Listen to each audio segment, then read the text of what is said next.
rolling? Hi, I'm Patrick and I'm a first year student studying architecture and environmental design, and today I'm going to talk to you a little bit about a skill that apparently very many students, including me, apparently have a big lack of. That's time management. But before we go into that, I want to first ask you if you've ever noticed that when you pack your stuff in a luggage in a very organized way, somehow you have more space if you pack it in a non-organized way. Well, surprise, surprise, same thing happens in time management. To have a better understanding of time management, we're going to use Stephen Covey's 4 Quadrants week planner, which basically quantifies time by importance and urgency. So we're going to separate them in urgent, not urgent, important and not important, thus creating 4 different quadrants. The first one is called the procrastinator. You're the procrastinator when you leave everything on the last minute, when everything is important and urgent. Basically when you procrastinate whenever there is work to do. There is lots of stress. It's when you think you have lots of time, but students have to realize we never have time. But there are things that can't be controlled that are urgent and important, like accidents or deadlines. Procrastinator always says, I will stop procrastinating, but not now.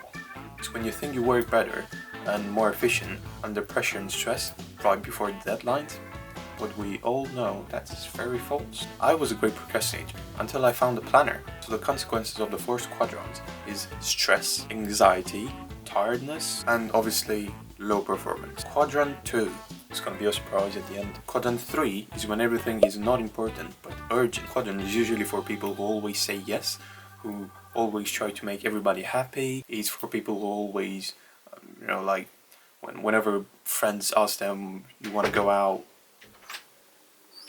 You want to go tonight? Yeah. Okay, bro. Why did I say that? I can't say no. Or whenever friends text them and they always check their notifications, even though their messages might be only like lol or okay. Daily life. Your daily life is full of important activities for others, but not for you. Is feeling more of a subordinate than a leader of your life? Lack of discipline? Feeling like a tool used by other people? That's not nice. Moving up to 4. The 4th quadrant is when everything is not important and not urgent. It's when you enjoy spending too much time on unimportant things like PlayStation or Netflix and chill, or sleeping too much. But bear in mind, these things are not harmful. The excessive amount of them is harmful. Consequences are lack of responsibility, guilt, and missing made commitments and life adventures.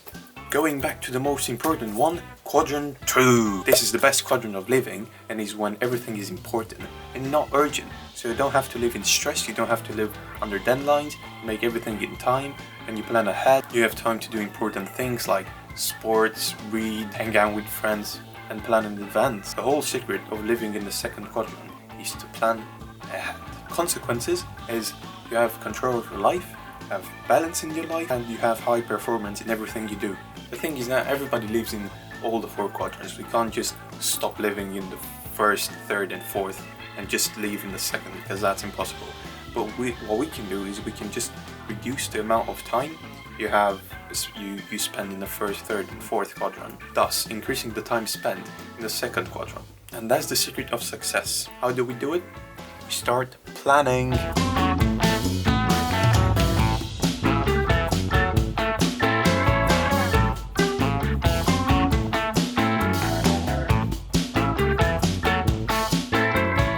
Start planning.